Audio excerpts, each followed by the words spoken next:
La farándula mexicana está llena de estrellas inmortales, pero también está llena de controversias y de misterios que nos mantienen en vilo hasta el día de hoy. ¿Es verdad que, por ejemplo, Cantinflas estaba obsesionado con las sirenas? ¿Paco Stanley realmente estaba vinculado al narcotráfico?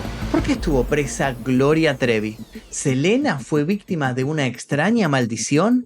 Bueno, yo no te puedo contar mucho más al respecto, pero sí te puedo invitar a que te quedes a ver el siguiente informe de Para Nada Normal, donde estos secretos van a salir a la luz.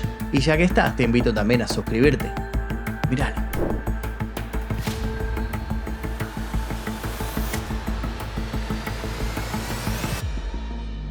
Proveniente de una familia muy humilde de Ciudad de México, Mario Moreno siempre fue especial. Sus padres, el cartero Pedro Moreno Esquivel y María de la Soledad Reyes Guízar, conformaron un clan numeroso. Basta con mencionar que criaron a 8 hijos. Sin embargo, los integrantes pudieron ser más. La mujer quedó embarazada un total de 12 veces, pero los otros bebés no sobrevivieron al parto. Aquellas pérdidas tempranas terminarían siendo una especie de prólogo para las tragedias que seguiría atravesando el linaje del futuro astro. En 1929, Cantinflas se unió a Carpa Valentina, una compañía teatral fundada por inmigrantes rusos. Allí pudo desarrollar su carrera y sobre todo conoció a quien sería el amor de su vida, Valentina Yanova, actriz e hija de los jefes con quien se casaría en 1934. Ambos deseaban formar una familia con una gran cantidad de descendientes, pero terminaron descubriendo que eran estériles. No permitieron que eso fuera un impedimento para tener hijos, así que optaron por la adopción. Sin embargo, las maniobras del actor aún provocan controversia y son objeto de suspicacias. En 1960, Cantinflas estaba en Texas cuando se le acercó una joven. La misma se llamaba Marion Roberts, esperaba una criatura y le dijo al actor que tenía serios problemas económicos. Él se propuso ayudarla con $10,000, pero a cambio de algo muy importante. Quería al bebé cuando naciera. Desesperada, ella aceptó. Al cabo de unos meses, el comediante volvió a Texas para llevarse a un varón recién nacido. Lo bautizaron Mario Arturo Moreno Ivanova.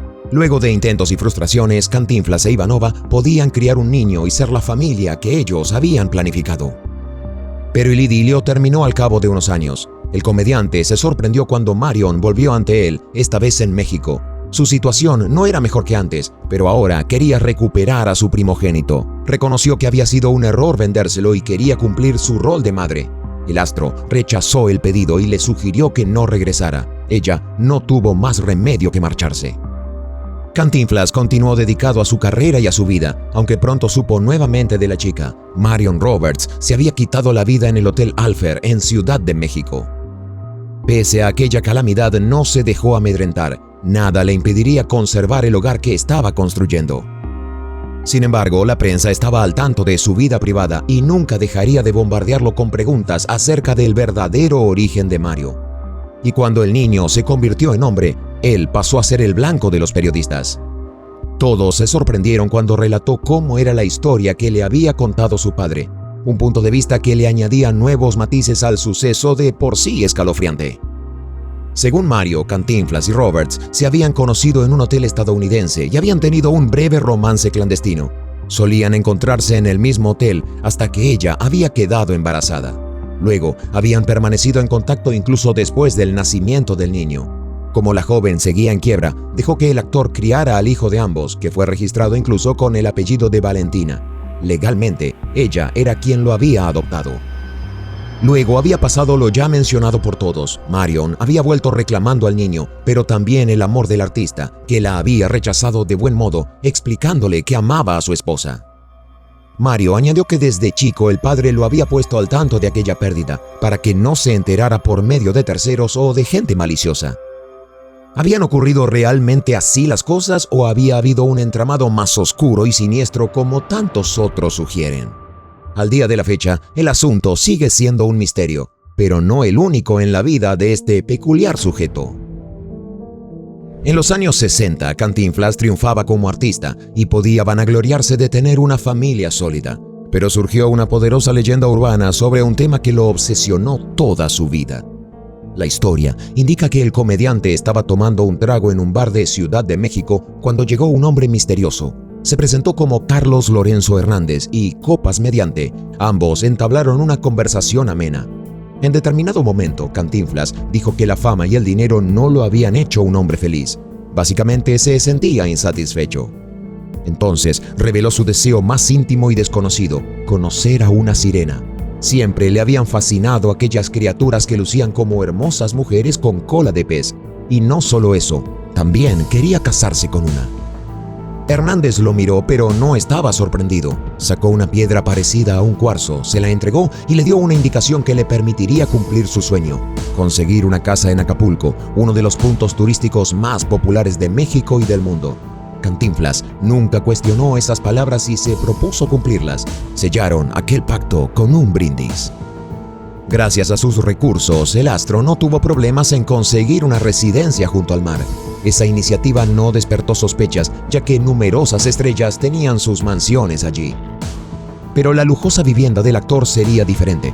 Por consejo de Hernández, hizo decorar las paredes con formas de animales marinos y, sobre todo, era preciso añadir una estatua a su imagen y semejanza que mirara hacia las aguas. Esperanzado, Cantinflas acató cada una de las nuevas directivas.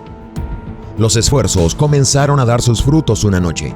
A las 2 de la mañana, Hernández llegó sin previo aviso, con la urgencia en su semblante. Le dijo a Cantinflas que debía pararse junto a la estatua y seguir su mirada hacia el mar. El actor se vistió apresurado y corrió hacia el monumento. Y pronto emergieron las sirenas que entablaron contacto con su acérrimo fan. Eso es lo que el propio Cantinflas contó y lo que parte de su entorno más cercano dejó entrever. Y no solo eso. Desde ese instante, la estrella mantuvo un vínculo estrecho con aquellos seres de su adoración. La historia dice que organizaba fiestas donde ellas eran la principal atracción y el deleite de los amigos de la farándula. También se dijo que entabló una relación sentimental con una de las sirenas al punto de cumplir su sueño de casarse. Pasaba las noches con esa particular esposa. Por las mañanas, la mujer pez se marchaba. Actualmente, la mansión de Acapulco está abandonada, pero dio pie a nuevas leyendas. Los lugareños afirman que por las noches escuchan voces y vislumbran figuras nadando en las aguas cercanas. Al parecer, las sirenas regresan esperando reencontrarse con Cantinflas, ya que desconocen la noticia de su muerte. Otras leyendas están centradas en la estatua del comediante. Algunos comentan que de madrugada cobra vida y se lanza al mar, acaso para reencontrarse con los bellos híbridos marinos. Otros argumentan que para ver una sirena uno debe ubicarse junto a la réplica a las 2 de la mañana. Quien lo haga sentirá una mano fría y húmeda sobre su hombro. La obsesión de Cantinflas con las sirenas aún hoy cautiva a sus fanáticos y a todo el que se inclina por historias sobrenaturales. Y dicho sea de paso, también hay historias sobrenaturales ligadas a su descendencia. Cantinflas murió el 20 de abril de 1993 debido a un cáncer de pulmón. Su partida significó el inicio de una leyenda, pero también el surgimiento de una serie de desgracias que involucraron a su descendencia. La primera víctima fue Mario. Como dijimos, de niño había nacido en medio de una polémica y su vida nunca dejó de estar ajena a los infortunios. Cuando tenía 16 años fue enviado a Estados Unidos para estudiar. Sin embargo, conoció los excesos y jamás pudo alejarse de ellos. Ningún centro de rehabilitación pudo ayudarlo. De todas maneras, pudo seguir gozando de los privilegios que le garantizaron los éxitos de su padre. Cuando Cantinflas murió, recibió una herencia generosa: dinero, una residencia, un rancho, departamentos en Acapulco, oficinas, un auto Marquette de 1930 y un Mercedes-Benz. Podía seguir llevando una vida lujosa, pero entonces se enteró de que su padre adoptivo había firmado un documento en el que le cedía los derechos de 39 películas a su sobrino. Nos referimos a Eduardo Moreno Laparade. Mario presentó batalla. Dijo que su progenitor no estaba en condiciones de autorizar algo tan delicado. Se generó una interminable disputa legal entre los primos. Mario invirtió todo lo heredado en los mejores abogados. En vano. En 2014, el tribunal falló a favor de Eduardo. A su vez, la vida sentimental de Mario era caótica. De su primer matrimonio nacieron 2 hijos. Con su segunda esposa tuvieron 3. Las 2 mujeres acusaron a Mario de continuar aferrado a los vicios y de querer que sus hijos también consumieran sustancias prohibidas con la excusa de que esto los haría madurar. Según los propios descendientes, el padre nunca se interesó en brindarles cariño ni educación. De hecho, a sus primeros 2 vástagos, Mario y Valentina, los abandonó y nunca se preocupó por sus necesidades. El hijo más contestatario fue Mario Patricio, de su segundo matrimonio. A los 20 años, el joven denunció públicamente al padre por cómo lo había metido en la mala vida. Mario negó las acusaciones y culpó a Eduardo porque seguramente quería manchar su imagen para quedarse con los derechos de los films. Mario Patricio no toleró la injusticia. En junio de 2013 fue encontrado muerto en un hotel de México. Se había quitado la vida. Problemas también acompañaron a Gabriel Moreno Bernat, otro hijo de su segundo matrimonio. Al igual que su padre, el hombre seguía siendo heredero de la riqueza ganada por su abuelo. Pero la desesperación por las drogas y el alcohol lo llevaron a despilfarrar cada centavo. Reapareció en las noticias años después, donde anunció que vivía en la indigencia y que robaba para insistir con su autodestrucción. La suerte tampoco acompañó a Marisa, la tercera hija del segundo matrimonio. En 2015 sufrió violencia de género por parte de su marido, Alain Meder. Padeció graves lesiones faciales, por lo que los médicos debieron reconstruir su cara. Esta cadena de hechos impactantes hizo que el periodismo hablara de la maldición de Cantinflas, o por lo menos una maldición que había caído sobre su familia.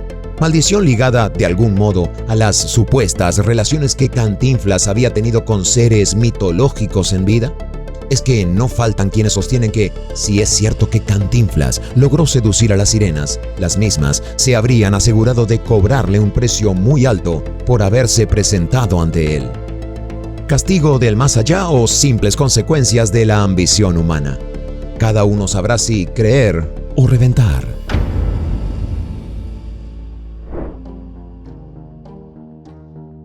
Habían pasado apenas 10 minutos de las 12 del mediodía cuando el equipo de producción del matutino, una tras otra de TV Azteca, dio por finalizada la reunión posterior al programa. Habían firmado contrato en diciembre de 1998 y para entonces, en junio del 99, todos estaban muy conformes con el éxito del producto.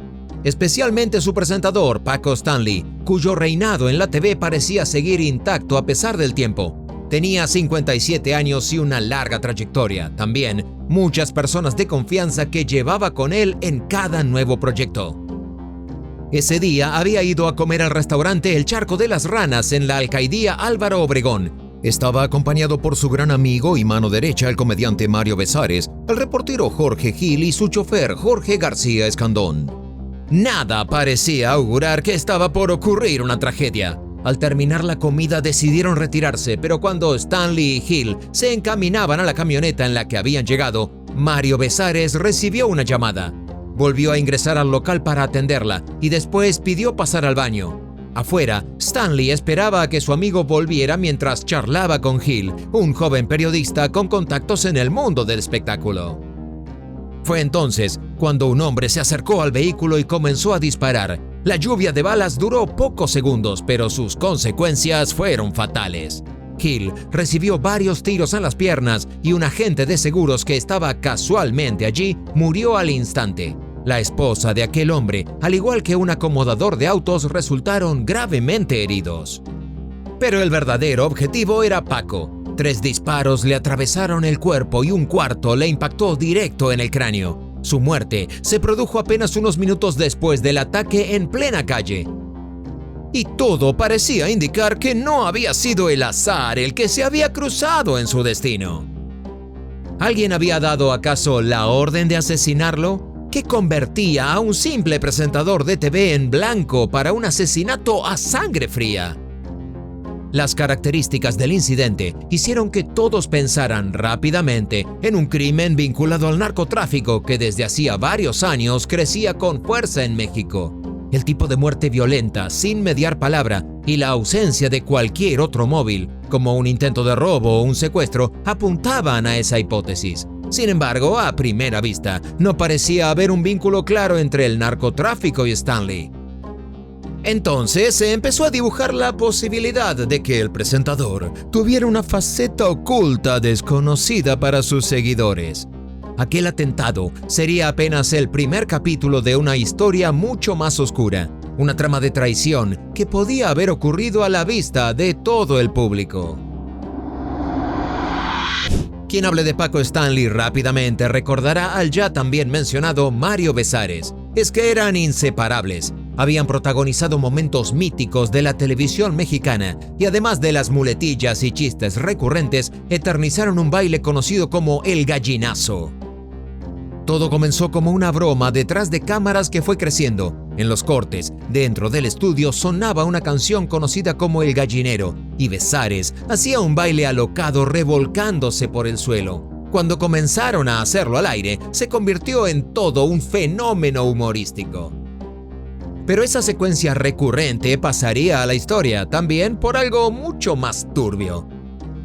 En una oportunidad, mientras sonaba el ritmo característico y Besares hacía todo su despliegue de saltos y contorsiones, un extraño paquete cayó de su saco. Entre risas, Stanley lo observó sin hacer comentarios. Cuando el baile terminó, Besares metió el envoltorio en su bolsillo y luego lo sacó otra vez para dárselo a Stanley.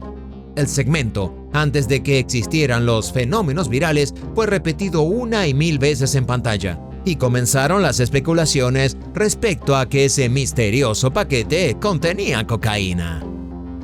Aquello podría haber sido simplemente una anécdota, pero con el violento asesinato de Stanley pasó a cobrar nueva relevancia. Otras cosas también hacían dudar de Besares. Minutos antes de que el sicario acabara con la vida de su amigo, el comediante se había quedado dentro del restaurante para atender su teléfono. Ese pequeño detalle, aparentemente, había salvado su vida por segundos, ya que de otro modo hubiera estado en la camioneta acribillada por el asesino. ¿La comunicación realmente había existido o había sido un pretexto para mantenerse lejos de la escena? Algunos especularon y siguen especulando con que ese llamado era para avisarle a Besares que el plan se ponía en marcha. Lejos de tratarse de una teoría conspirativa sin sustento, los investigadores comenzaron a pensar lo mismo. La cobertura mediática era constante y en un momento se publicó la noticia de que tanto Stanley como Besares habían dado positivo en consumo de cocaína en las horas previas al crimen. Se habló también de una creciente enemistad entre ambos y la implicación directa de los dos en el negocio del narcotráfico, y no como simples consumidores. La confirmación llegó con la detención de Besares el 2 de septiembre de 1999. Lo acusaban de ser el autor intelectual y cómplice del asesinato de su gran amigo, pero no era el único del círculo íntimo en levantar sospechas. Al parecer, a Stanley lo rodeaban desde hacía tiempo sus futuros asesinos. Paola Durante tenía varios puntos en común con Mario Besares. Ella también trabajaba en el programa matutino de Stanley. Se habían hecho amigos y también estuvo presa bajo la sospecha de que había contribuido al plan criminal. Esta modelo y productora uruguaya había llegado de niña a México, la meca del entretenimiento televisivo, y no tardó demasiado en hacerse sitio en el programa de Stanley. Pero cuando lo mataron, una testigo afirmó que ella tenía vínculos concretos con el narcotráfico. Especialmente la vinculaban con los hermanos Amezcua, los llamados reyes de la metanfetamina. Por esos años se decía que Durante trabajaba para ellos, que estaba relacionada sentimentalmente con un capo y que Paco Stanley tenía una deuda con los cárteles de drogas que lo proveían. Con Durante y Besares tras las rejas, el puzzle de aquel crimen parecía empezar a completarse, pero no pasó demasiado tiempo hasta que aquella teoría comenzara a desmoronarse. Los dos colaboradores de Stanley pasaron más de un año tras las rejas. En 2001 salieron en libertad. No había pruebas fuertes ni concretas en contra de ninguno de los dos. La investigación entonces corría el peligro de sumirse en la impunidad. Pero por más que la justicia dijera lo contrario, ya se había instalado en el imaginario popular que el crimen de Stanley era producto de su relación con el submundo de la droga. El público empezó a buscar frenéticamente alguna pista en esos programas y para su sorpresa, el episodio de aquel misterioso paquetito que cayó al suelo en plena transmisión no era el único dato insólito. El enlace con los narcos era mucho más concreto. En ese blooper supuestamente inocente durante el gallinazo, muchos veían un mensaje entre líneas, especialmente en el momento en que Besares decidía entregarle a Stanley el paquete, en lugar de ocultarlo y disimular lo que había pasado. Pero había más. En plena emisión de Pácatelas a Stanley le hicieron llegar una nota que él leyó al aire. Decía: reciba un pequeño presente de su amigo Mayo Zambada de Culiacán. Estamos aquí presentes. Fue entonces cuando Stanley se dirigió al público presente en el estudio y preguntó en voz alta: ¿y quién es Mayo? Nadie levantó la mano. La pregunta resulta extraña porque el remitente no era otro que uno de los narcos más conocidos y peligrosos del país, buscado por liderar el cártel de Sinaloa. ¿Estaba realmente entre el público ese día? ¿Stanley fingió no conocerlo? Aquel supuesto regalo ahora se interpreta como una abierta amenaza. También se dice que en la parte inferior de la nota había otra advertencia. Decía no leer en público. Tal vez Stanley había cometido un error y quiso enmendarlo con cierta torpeza. Si el peligroso Mayo estaba presente ese día, nunca se sabrá con certeza. Que el apodo de Mario Besares sea Mayito puede que sea una casualidad.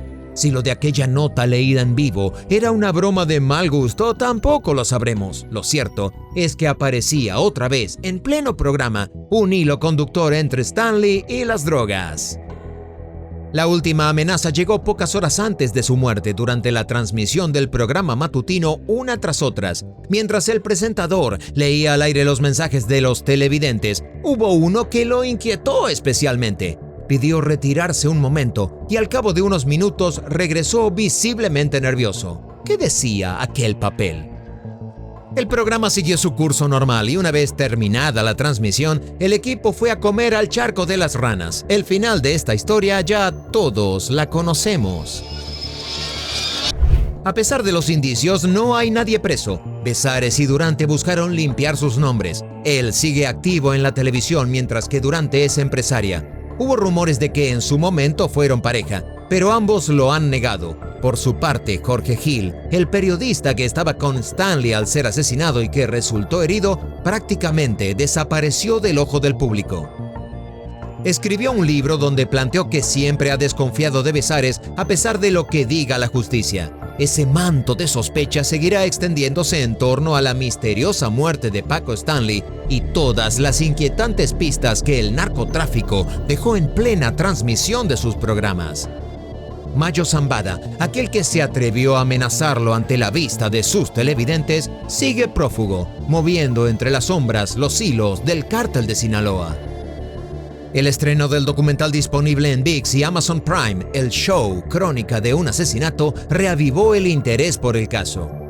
La muerte del presentador tuvo incluso repercusiones políticas y se llegó a especular con una conspiración que incluía al gobierno mexicano y las principales cadenas de televisión para encubrir a los verdaderos culpables. ¿Qué tan alto llega este enigma? ¿Qué nuevas aristas surgirán con el paso del tiempo y las nuevas investigaciones? Y más importante aún, ¿sabremos algún día la verdad?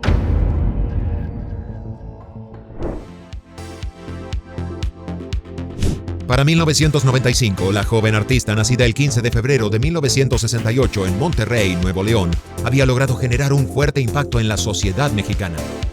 Tenía menos de 30 años, pero ya era una leyenda en vida. No solo sus temas sonaban en las radios y las discotecas, su rostro aparecía en programas de televisión, novelas y la pantalla grande. Sus shows se llenaban y los pósters firmados por ella se subastaban a números irrisorios. Eran habituales los titulares que hacían el ya gastado juego de palabras: Gloria estaba, según decían, destinada a la gloria. Y es cierto, Gloria había llegado a ser sinónimo de su tierra natal, una embajadora cultural a la que todos aplaudían y de la que se sentían orgullosos. Gloria era un producto del que nadie parecía aburrirse. De hecho, existió algo llamado el calendario de la Trevi, un calendario con fotos de la chica que aparecía por varios años consecutivos, alcanzando ventas de cientos de miles de ejemplares y distribución internacional. Pero entonces sucedió lo inesperado. En 1996, frente a un grupo de periodistas, Gloria anunció que se retiraba de modo temporal. La noticia dejó en shock a fans y ajenos que no se imaginaban la vida sin nuevos lanzamientos de la artista mimada de la época. Se especuló que podía tratarse de un cansancio fulminante. Después de todo, la mujer hacía años que parecía no detenerse. Para su despedida, Gloria firmó algunos contratos que no llegaría a cumplir. ni siquiera realizó todas las presentaciones en vivo que tenía pautadas. De un día para el otro desapareció, sin dejar rastro, dejando al público desolado. Todos se preguntaron qué había pasado. Los días se convirtieron en meses y los meses en años. Gloria empezó a ser vista como una muy buena ilusión, como una fantasía colectiva, una estrella fugaz que había alegrado a todos para luego dejarlos con el amargo sabor de su ausencia. Pero el melancólico recuerdo mutó en sorpresa cuando se hizo pública la noticia de que Trevi estaba siendo buscada por Interpol. La justicia quería ponerle las manos encima porque presumían que era parte esencial de un perverso entramado. Resulta que Gloria Trevi no se había marchado sola. Con ella iba quien para entonces había sido su manager y productor, Sergio Andrade. En 1998, cuando Trevi y Andrade ya se habían vuelto imposibles de localizar, salió a la venta un libro que pondría al mundo patas para arriba, haciendo que todo lo que se creía se cayera como un burdo castillo de naipes. El velo se corría y empezaban a asomar terribles sombras. El libro estaba escrito por Aline Hernández, actriz y cantante que había sido esposa de Andrade. Allí, Aline contaba que su relación con el productor había comenzado cuando ella tenía nada más que 13 años. Pero no solo eso, según ella, Andrade usufructuaba la fama de Gloria Trevi y reclutaba a decenas de jóvenes con la promesa de hacerlas triunfar en el mundo de la música. Se aprovechaba de los sueños de las menores de edad para manipularlas y terminar abusando de ellas. El relato de Aline dejaba entrever que Trevi era una suerte de cómplice pasiva de todo el asunto. ¿Acaso Andrade y Trevi habían decidido salir del ojo público porque alguien les había advertido sobre la inevitable salida de ese libro? ¿No se trataba de un retiro honroso, sino de una miserable huida para evitar el peso de la ley? ¿Era Gloria Trevi parte de una red de trata? Como es de suponerse, el libro fue todo un bestseller. Se vendieron más de 200,000 ejemplares del mismo en tiempo récord y las aguas no tardaron en dividirse. Por un lado, los testimonios allí recogidos hicieron que muchos otros salieran a la luz. Minuto a minuto aparecían nuevas declaraciones de chicas que señalaban a Andrade y a Trevi como pervertidos que las habían utilizado para luego descartarlas. Con muchas de esas chicas, el productor había tenido relaciones bajo la amenaza de que aquel era el único camino para llegar a la fama. A muchas también las había embarazado. Por otro lado, muchas voces se hicieron oír a favor de Gloria. Sergio Andrade había empezado su relación con ella cuando daba sus primeros pasos en el mundo del espectáculo y era casi una niña. ¿No era lógico pensar que si había abusado de otras, también había abusado de Gloria? Estas voces incluso propusieron una teoría que dejaría helados a todos. ¿Y si Trevi había sido secuestrada por Andrade? Cada vez urgía más encontrarlos, y eso finalmente ocurrió, más precisamente el 13 de enero del año 2000. Gloria Trevi y Sergio Andrade fueron detenidos en Río de Janeiro. Se aproximaba un juicio que nadie quería perderse y del que brotarían terribles revelaciones. A pesar de que en Brasil se les otorgó la extradición a su tierra natal, Trevi y Andrade realizaron el papeleo pertinente para permanecer en territorio brasileño, cosa que resultó sospechosa. ¿Estaban evitando que se los juzgara en México? ¿Por qué lo hacían si eran inocentes?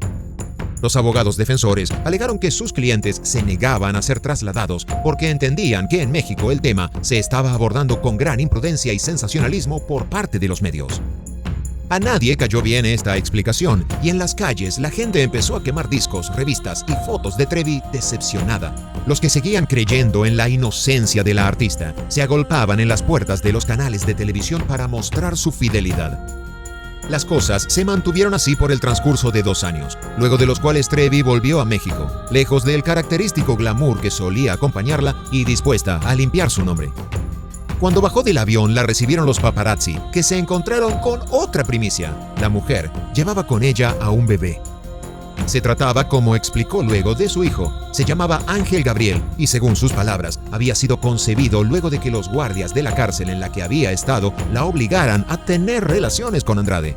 Con esto, Gloria dejó en claro desde el primer momento que el ex-manager no era su aliado, sino que un opresor que se había valido todo el tiempo de su ingenuidad. Mencionó incluso que era probable que hubiera sido funcional a los planes del hombre por una simple razón. El otro se había metido muy profundo en su cerebro, a tal punto que ella había perdido voluntad de elección. Antes de que los espectadores del asunto pudieran elaborar sus opiniones tras estas nuevas declaraciones, medios independientes de Brasil destaparon una historia que aún hoy sigue poniendo los pelos de punta. Una historia que había tenido lugar mientras Andrade y Trevi estaban prófugos. Una historia que incluía a una bebé muerta. Se supo que Trevi y Andrade habían sido padres de una nena en 1999 mientras se mantenían al margen de la ley. La niña había muerto 3 meses antes de que la justicia los atrapara. Se supone que el deceso se produjo por causas naturales, pero lo cierto es que el asunto nunca quedó esclarecido. Pero, ¿dónde estaba ahora esa nena a la que habían llamado Ana Dalai? Ahí viene la parte extraña. La misma Trevi terminaría diciendo, tiempo después, que por el terrible shock que pasaba por esos meses, no había terminado de entender qué había pasado con su hija. Lo único que ella sabía con seguridad era que luego de que la niña dejara de respirar, los asistentes de Andrade se habían llevado el cuerpo del que tampoco quedó claro su paradero. María Raquel Portillo, otra artista reconocida en México como Mari Boquitas, fue señalada por supuestamente descuartizarlo. Otra de las chicas del clan Andrade habría sido la encargada de tirar los restos a un riachuelo. La niña no era otra que la ya mencionada Ana Dalai. Había en el testimonio contradicciones de todo tipo. Si bien la fiscalía pidió una pena de 34 años de prisión para la cantante, la misma recuperó la libertad tras estar detenida 4 años, 8 meses y 8 días. Andrade, por su parte, fue condenado por los delitos de corrupción de menores, secuestro y abuso agravado. La pena fue irrisoria, solo 7 años y 10 meses de prisión. Si bien la justicia había dado su veredicto, las sospechas y las dudas nunca desaparecieron. Al salir de prisión, Gloria reanudó su carrera y repitió para todo aquel que estuviera dispuesto a escucharla su versión de los hechos. La limpieza de su imagen iba en genuino ascenso, pero entonces, nuevas manchas cayeron sobre su persona. Nuevamente fue un libro la que puso en jaque a Trevi. Esta vez uno editado en 2021 y escrito por la periodista Anabel Hernández. El material se llama Emma y las otras señoras del narco, y en el mismo se revela que varios famosos mexicanos habían estado ligados al narcotráfico. Entre la lista de acusados se encontraba Gloria Trevi. Según Anabel Hernández, había testigos que aseguraban que el 14 de febrero de 1996, un poderoso narco se encontró con Trevi en la suite presidencial del Hotel Crown Plaza de la Colonia del Valle, en Monterrey. Allí había hecho regalos a la artista que, aun a sabiendas de la dudosa procedencia de los mismos, los había aceptado. El narco en cuestión no era otro que Amado Carrillo Fuentes. Carrillo Fuentes es más conocido por haberse convertido en el líder del Cártel de Juárez tras asesinar a su jefe Rafael Aguilar Guajardo. Socio del capo Pablo Escobar, Carrillo usaba su flota de aeronaves Boeing 727 para transportar cocaína, por lo que era conocido como el Señor de los Cielos. ¿Cuánto hay de cierto en esta declaración? Quienes son consideradas como víctimas de Andrade no solo repudian a Gloria, sino que anualmente llaman a boicotear sus shows y giras. En enero de 2023, la revista Rolling Stone publicó información sobre una nueva denuncia que existiría en contra de Gloria Trevi y Sergio Andrade por corrupción de menores, pero ahora en los Estados Unidos. Según se dice, esta denuncia traería aparejada evidencia de que la cantante furor de los años 90 no había sido nunca una víctima. Tras haberse reinventado, haber instaurado nuevos hits y luego de posicionarse como un emblema para la comunidad LGTB por su tema Todos me miran, Gloria enfrenta todo con una sonrisa. No se cansa de alegar que la mayoría de los ataques que recibe son por ser mujer. Insiste que cierto sector social siempre la odió por no cumplir con lo establecido y haber sido una artista disruptiva. Como mencionamos al principio de este video, todos los 10 de octubre utiliza sus redes sociales para decirle feliz cumpleaños a su hija fallecida. En esa fecha, las puertas a todos estos sucesos vuelven a abrirse y una pregunta se clava por un tiempo en el aire. ¿Pasó Trevi por un infierno y merece una redención? ¿O es la comprobación andante de que el mal finalmente puede salirse con la suya?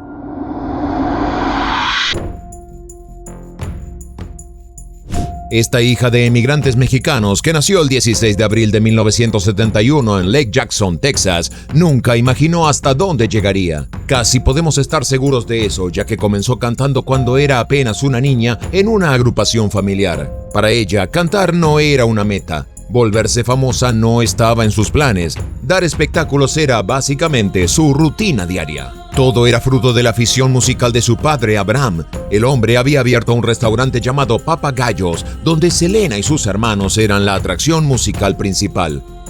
Es que desde los 6 años, Selena había demostrado una capacidad anormal para las notas y los acordes. No es exagerado decir que era una superdotada. Luego de que el restaurante cayera en bancarrota, la familia se mudó a Corpus Christi. ¿Y qué hizo allí la chica? Siguió cantando, claro. Daba conciertos en eventos pequeños, bodas y ferias regionales. Sus presentaciones eran cada vez más solicitadas, hasta el punto que debió abandonar la escuela para cumplir con sus compromisos artísticos. Algo que estuvo a punto de exponer a Abraham a una demanda por parte de las profesoras de Selena, que desaprobaban que la chica dejara de lado sus estudios y estuviera expuesta a los peligros de la vida nocturna. El hombre logró esquivar estos problemas y tras comprar un vehículo, un autobús que restauró y al que llamó Big Bertha, se dispuso a viajar por todo el estado con su hija que no paraba de cosechar aplausos. Hay que remarcar que pocas veces se ve un ascenso tan meteórico como el de Selena y ella no lo desaprovechó. La joven sería conocida en poco tiempo como la Madonna mexicana y para gran parte de su público y de la industria estaba destinada a ocupar el lugar que había dejado vacante Gloria Estefan. La naciente estrella grabó su primer LP en 1984 que se llamó Selena y los Dinos. Se trató de su primer álbum de música tejana. Su padre y manager quería que él mismo se centrara en sus raíces y en su herencia. Pero había dos grandes obstáculos. Aquel era un género en español y Selena no hablaba el idioma, por lo tanto tuvo que realizar la grabación cantando por fonética. El segundo problema fue más duro. Es que la música tejana se trataba de un mundo dominado por hombres. A pesar de tener el pronóstico en contra, Selena se presentó en televisión para promocionar su álbum y fue descubierta por el músico Rudy Treviño, quien había fundado los Tejano Music Awards. ¿El resultado de todo aquello? La chica ganaría en 1987 el premio a Mejor Vocalista Femenina. Y no solo ese año, el galardón le sería entregado los 9 años siguientes. Pero el ambiente seguía siendo duro y la artista, a pesar de demostrar sus sobradas virtudes, era sistemáticamente rechazada por ser demasiado joven y desde luego por ser mujer. Al menos hasta 1989 cuando todo cambiaría. Ese año firmaría contrato discográfico con EMI y se convertiría además en el rostro latino para promocionar nada más y nada menos que a Coca-Cola. Como es de imaginarse, la carrera de Selena por fin se disparó. Los fanáticos comenzaron a hacerse oír con más fuerza y todo parecía ir espléndidamente bien. Pero entonces hizo aparición un personaje que terminaría siendo decisivo en su vida y en su muerte. Yolanda Saldívar era una fiel fanática de Selena, una de esas fanáticas que no se contentan con mirar desde lejos a sus ídolos. Abraham Quintanilla nombró a la mujer como presidenta del club de fans de Selena en 1991, rindiéndose ante su insistencia. Es que Yolanda había presentado innumerables pedidos para obtener la autorización de fundar el mencionado club. Y aquella no fue una decisión de poca importancia. Para ese momento, la marca Selena Quintanilla, bajo la firma comercial Selena ETC, era una de las más demandadas. Indumentaria diseñada por ella misma, cosméticos, joyería, estilistas, todo un imperio de glamour que no paraba de crecer. Tal fue el entusiasmo de Yolanda que para enero de 1994 fue ascendida a manager de la empresa. Había logrado acercarse tanto a Selena que le llamaba hija y según ella misma dijo, la artista la llamaba madre. Nadie conocía tanto la intimidad de Selena como Yolanda y esto incluía un fetiche muy extraño, la pasión de la cantante y empresaria por los huevos Fabergé. Selena le había encargado que cuando viera uno de estos objetos se lo comprara. Los huevos Fabergé fueron 52 piezas de orfebrería creados por Carl Fabergé para la nobleza rusa entre los años 1885 y 1917. Se los considera como una de las piezas más refinadas de orfebrería jamás creadas. Pero estas piezas han sido señaladas como portadoras de una maldición que habría precipitado el final de la familia Romanov y el asesinato de todos sus integrantes. Yolanda se encargaba de complacer a Selena y le compraba para ella desde imitaciones baratas hasta homenajes de orfebres modernos que utilizaban los materiales más costosos. Además, como prueba de su lazo indestructible, le regaló algo más, un costoso anillo de oro y diamantes que la cantante lucía orgullosa todo el tiempo, tanto en el escenario como en su día a día. Tan encantada estaba Selena con Yolanda que ignoró o prefirió no escuchar a varios de sus empleados que acusaban a la mujer de ser prepotente, autoritaria y de no llevar las cuentas con transparencia. Para cuando decidió prestar atención a esto, ya era demasiado tarde. En enero de 1995, Abraham comenzó a recibir cartas y llamadas telefónicas de fans de Selena. Y no eran llamadas amables, se trataba de hombres y mujeres que aseguraban no haber recibido nada a cambio, a pesar de que habían pagado sus membresías para formar parte del selecto grupo de admiradores de Selena. Preocupado, el manager revisó las cuentas y descubrió que Yolanda Saldívar había malversado $60,000 de los ingresos del club de fans y de la boutique a través de cheques falsos. Decidió que era el momento de enfrentarla y puso a Selena al corriente. Si existe el destino, este acababa de jugar su última carta. El 9 de marzo de 1995, Abraham citó a Yolanda para una reunión en la que también estaría presente Selena. Todo fue expuesto y Yolanda no pudo explicar la fuga de dinero ni su conducta reprobable hacia los empleados. Al verse acorralada, la mujer abandonó la sala en la que se encontraban. No había vuelta atrás, las caretas se habían caído y Yolanda no tardó en ser despedida. Si bien Abraham le prohibió ponerse nuevamente en contacto con su hija, Selena no estaba del todo de acuerdo. La chica se negaba a cortar su relación con quien creía que era la asistente más dedicada y eficiente que hubiera tenido nunca. Ninguna de las evidencias que le mostró su progenitor pudieron hacerla cambiar de opinión. Selena sentía que, de algún modo y más allá de los errores, seguía en deuda con Yolanda. Por su lado, Yolanda tampoco estaba dispuesta a dejar todo atrás. Se reunió con Selena en un estacionamiento y allí le mostró que había comprado un arma. La cantante le dijo que se calmara, que ella la protegería de su padre y que todo estaría bien. Según Abraham, Yolanda había citado a su hija para atentar contra su vida y solo sus palabras la habían hecho desistir en el momento. Las aguas parecían calmarse de a poco, pero solo se trataba de la tormenta que antecede al huracán. La mañana del 31 de marzo de 1995, Selena y Yolanda volvieron a reunirse, esta vez en el Hotel Days Inn. En ese encuentro, la artista le exigió a la otra que entregara ciertos documentos financieros que aún estaban en su poder.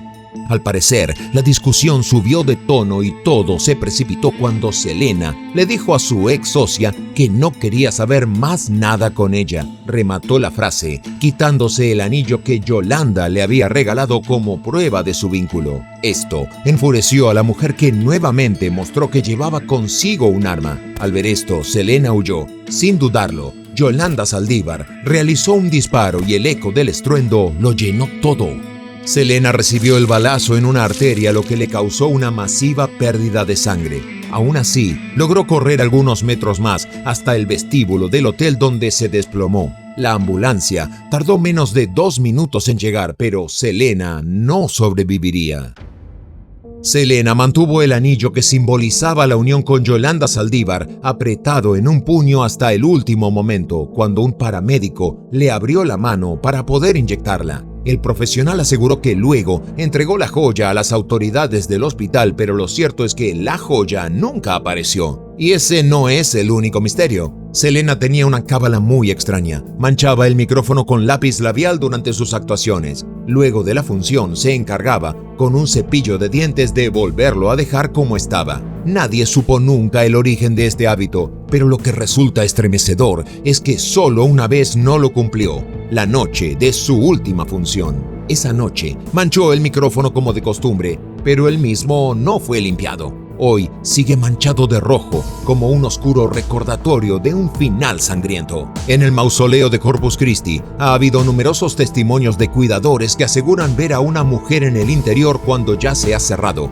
alguien que es imposible que esté allí y que muchos han identificado con el espíritu de Selena Quintanilla, que vaga por el lugar donde día a día sus fans, que no la olvidan, van a rendirle homenaje. Puede que su carrera haya quedado trunca, pero hay algo todavía más impactante que una figura que podría ser o no la mismísima Selena. Y es que desde el lugar en el que continúa exhibiéndose su micrófono se escucha, algunas noches, una voz que canta. En el año 2023, el famoso cazafantasmas y ocultista mexicano Carlos Trejo aseguró haber tenido encuentros paranormales con el espíritu de la artista. El polémico investigador viajó a Corpus Christi y realizó un recorrido por los lugares más significativos de la vida y la muerte de Selena. Fue en la casa de la cantante donde aseguró haber obtenido la grabación de una psicofonía en la que una voz de mujer dice la palabra papá. Después de obtener ese registro, decidió regresar por la noche para intentar conseguir más pruebas de la presencia de Ultratumba y, según él, lo logró. Durante la madrugada, registró en video una silueta dentro de la tumba de Selena. Estas declaraciones de Trejo generaron esperanza e indignación a partes iguales entre los miles de fanáticos de la reina del Tex-Mex. Quizás Selena Quintanilla siga aquí de alguna manera, eso no lo sabemos. Sí podemos asegurar que para sus innumerables fanáticos, Selena nunca se ha ido. Si te gustó el video, te invito a suscribirte, darle tu like, compartirlo y dejar en comentarios qué otras cosas insólitas tendríamos que investigar. Hasta la próxima.